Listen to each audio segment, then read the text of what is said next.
తెలవాలా ఇలా దృష్టికి తీసుకురావాలనే ఉద్దేశంతో ఇవాళ అసెంబ్లీలో ప్రెస్ మీట్ పెట్టడానికి పొద్దున్నే వచ్చినాం. ఇవాళ కరీంనగర్ సిపి గారి గురించి ఇవాళ మొత్తం కూడా తెలవాలని నేను మొన్న 15 రోజుల క్రితమే నేను చెప్పిన.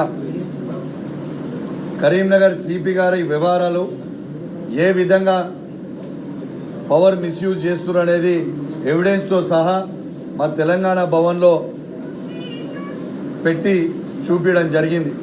కానీ దాదాపు ఇప్పటికీ 15 రోజులు దాటింది, కానీ ఏమీ యాక్షన్ లేదు. మీరు యాక్షన్ తీసుకోకపోతే ఖచ్చితంగా అసెంబ్లీలో ఖచ్చితంగా చెప్తాను మళ్ళా అని చెప్పిన అదే విషయం ఇవాళ బయట పెడతా ఉన్నాను.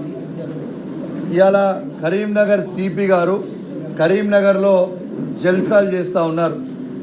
ఇవాళ మీకు చెప్పే విషయం చాలా సీరియస్ ఇష్యూ. ఇవాళ కరీంనగర్ జిల్లాలో ఎల్గందులో ఫైరింగ్ రేంజ్ ఉంటుంది.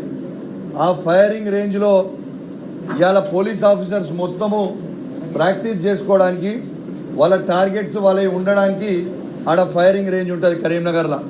ఆ ఫైరింగ్ రేంజ్లో ఫైరింగ్ చేయాల్సింది పోలీస్ మిత్రులు. కానీ ఈడ ఆశ్చర్యంగా ఏంటంటే ఆడ ఫైరింగ్ చేసింది పోలీస్ మిత్రులు కాకుండా సిపి గారు సతీమణి, సిపి గారితో పాటు సిపి గారి సతీమణి మరి వారి 6 దోస్తులు జల్సాలు చేస్తూ ఉన్నారు. ఇవాళ సిపి గారు ఆ ఫైరింగ్ రేంజ్లో వారి ఫ్రెండ్స్తోని వారి సతీమణితో పాటు వారి 5 ఫ్రెండ్స్ వాళ్ళ సతీమణితో కలిసి 6 వీళ్ళు ఏం చేస్తారు, AK-47 వెపన్తో 10 రౌండ్ల ఒక్కొక్కరు 10 రౌండ్లు ఫైరింగ్ చేస్తారు. SLR వెపన్తో ఒక్కొక్కరు 10 రౌండ్లు ఫైరింగ్ చేస్తారు. పిస్టల్తోని 10 రౌండ్లు ఫైరింగ్ చేస్తారు. అంటే ఒక్క మనిషి 30 రౌండ్లు ఫైరింగ్ చేస్తాడు. ఆడ దాదాపు 180 బుల్లెట్లు 180 బుల్లెట్లు ఫైరింగ్ చేస్తారు 6 కలిసి. ఇవాళ ఇది నేను చెప్పేది వాస్తవము. ఏదొక్కటైనా కూడా నేను ముక్కు భూమి రాకడానికి సిద్ధంగా ఉన్నాను. ఆడ ఫైరింగ్ చేస్తే పోలీస్ వాళ్ళకి ప్రాక్టీస్ ఉంటుంది కాబట్టి వాళ్ళు ఫైరింగ్ చేస్తే డైరెక్ట్గా టార్గెట్ ఉంటుంది, ఆ టార్గెట్కి కొడతారు, కొంచెం అటో ఇటో కొడతారు. కానీ ఇక్కడ ప్రాక్టీస్ లేని వ్యక్తులు జల్సాల కోసం కొడుతారు కాబట్టి టార్గెట్ ఫైరింగ్ చేస్తే ఇవాళ బుల్లెట్లు ఈ ముసలమ్మకి బుల్లెట్ తగులుతుంది. తన పేరు ఈ ముసలమ్మకి బుల్లెట్ తగులుతుంది. ఈ ముసలమ్మ పేరు అమృతమ్మ. అమృతమ్మకి తొడకి పోయి బుల్లెట్ తగులుతుంది.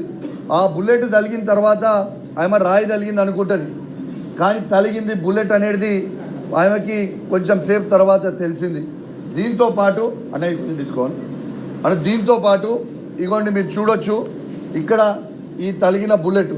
ఈ బుల్లెట్ ఏమవుతుంది, ఆడ పోయి తగిలిన తర్వాత గోడకి తగిలింది. ఆ గోడకి తగిలిన తర్వాత స్ప్లిట్ అవుతుంది కదా, బుల్లెట్స్ స్ప్లిట్ అయిపోయి ఆ బుల్లెట్ పోయి ఆ అమ్మకి తగిలింది. ఇది మీ అందరు కూడా చూడొచ్చు. ఇది నేను చెప్పింది కాదు, మీ డైరెక్ట్గా ఇది కాంగ్రెస్ పార్టీకి సంబంధించిన మంత్రి వివేక్ గారి పేపర్లోనే దీని గురించి మొత్తం కూడా రాసిండ్రు. సెప్టెంబర్ 23, 2025 నాడు ఇది మొత్తం రాసిండ్రు. ఈ ఇన్సిడెంట్ అయింది సెప్టెంబర్ 22, 2025 రోజు. ఇది చూడొచ్చు మీరు, బుల్లెట్ల వర్షాలు, బోనాలపల్లిలో బుల్లెట్ల గాయం, మీరు డైరెక్ట్గా చూడొచ్చు ఇవన్నీ అని మీ అందరు కూడా విజ్ఞప్తి చేస్తూ ఉన్నాను. ఇలా ఇవ్వండి ఇదే పేపర్ కటింగ్, ఇది కూడా చూడొచ్చు. ఇలా నేను ఒక్కటే అడుగుతూ ఉన్నాను, అసలు ప్రైవేటు వ్యక్తులు గవర్నమెంట్ వెపన్స్ ఎట్లా వాడతారు, గవర్నమెంట్ వెపన్స్తోని ఎట్లా ఫైరింగ్ చేస్తారు అని చెప్పి నేను అడుగుతా ఉన్నాను. సిపి గారి సతీమణి ఫైరింగ్ ఎట్లా చేయడానికి ఎవరు పర్మిషన్ ఇచ్చిండ్రు, వాళ్ళ 5 దోస్తులు ఫైరింగ్ చేయడానికి ఎవరు పర్మిషన్ ఇచ్చిండ్రు, మరి ఇవన్నీ కూడా జవాబు చెప్పాల్సిన అవసరం ఉన్నది. మరి ముఖ్యమంత్రి రేవంత్ రెడ్డి గారు, మీరే ముఖ్యమంత్రి, మీరే హోమ్ మినిస్టర్, మరి ఏమి జరుగుతుందో మీ డిపార్ట్మెంట్లో మీకు ఏమి జరుగుతుందో మీకు తెలియదా అని నేను అడుగుతా ఉన్నాను. ఇవాళ ఎందుకు యాక్షన్ తీసుకుంటలేరు? ఇవన్నీ మీకు తెలిసే జరుగుతున్నాయా లేకుంటే మీకు తెలియకుండా జరుగుతూ ఉన్నాయా? ఇలా ఖచ్చితంగా సిపి గారిని రిమూవల్ ఫ్రమ్ సర్వీస్ చేయాలి. నిందగాక మొన్న వాళ్ళ సిఐడి వాళ్ళు నా మీద కేసు పెట్టిరు. సిఐడి డిపార్ట్మెంట్ కరీంనగర్ జిల్లాలో అడుగుతా ఉన్నారు. ఏమని అడుగుతున్నారు? బీఆర్ఎస్ ఎమ్మెల్యేల మీద ఎన్ని కేసులు ఉన్నాయి తీరి మాకు రిపోర్ట్ ఇవ్వండి అని సిఐడి వాళ్ళు అడుగుతా ఉన్నారట. నేను చెప్తా ఉన్నాను, గౌరవ ముఖ్యమంత్రి రేవంత్ రెడ్డి గారు మా బీఆర్ఎస్ పార్టీ ఎమ్మెల్యేల మీద ఎన్ని కేసులు ఉన్నాయని కాదు, ఇట్లాంటి ఇల్లీగల్ దందాలు చేస్తుంది, ఇల్లీగల్ ఫైరింగ్ చేయించే వాళ్ళ మీద మీరు సిఐడి సిబిఐ ఎంక్వైరీ చేయండి. వేసి అసలు ఎందుకు జరిగింది, ఇది దేని మీద జరిగింది అని చెప్పి అడగండి.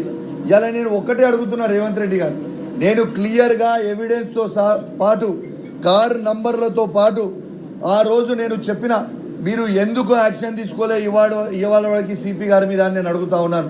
మరి సిపి గారిని కాపాడేది ఎవరు? రేవంత్ రెడ్డి గారా? అంటే మీరు మొత్తం కూడా ఏం చెప్తున్నారు? ఇప్పుడు ఈ పోలీసు వాళ్ళని ఇదే విధంగా ఇల్లీగల్గా దందాలు చేయరి, ఇదే ఇల్లీగల్ పనులు చేయండి, ఇలా టోటల్ ఇల్లీగల్గా వ్యవహారాలను యూజ్ చేయమని మీరు చెప్తా ఉన్నారా అని చెప్పి నేను అడుగుతా ఉన్నాను. ఏమి సమాజానికి ఏమి సమాచారం ఇస్తూ ఉన్నారు, ఏం పడుతూ ఉన్నారు? ఒకరు ఈ విధంగా బుల్లెట్లు అనేటి ప్రైవేట్ వ్యక్తులు ఫైరింగ్ చేయొచ్చా? అది కూడా మామూలు వెపన్ కాదు. AK-47 వెపన్ అంటే చాలా పవర్ఫుల్ వెపన్, SLR వెపన్ అంటే చాలా పవర్ఫుల్ వెపన్. ఇలా నిజంగా ఆ ముసలమ్మ ప్రాణాలు పోయి ఉంటే దానికి బాధ్యులు ఎవరయ్యేటోళ్ళు అని నేను అడుగుతా ఉన్నాను. ఇలా ఎవరయ్యేటోళ్ళు? అమృతమ్మ ఇలా ప్రాణాలు పోయి ఉంటే దీనికి బాధ్యతలు ఎవరయ్యేటోళ్ళు?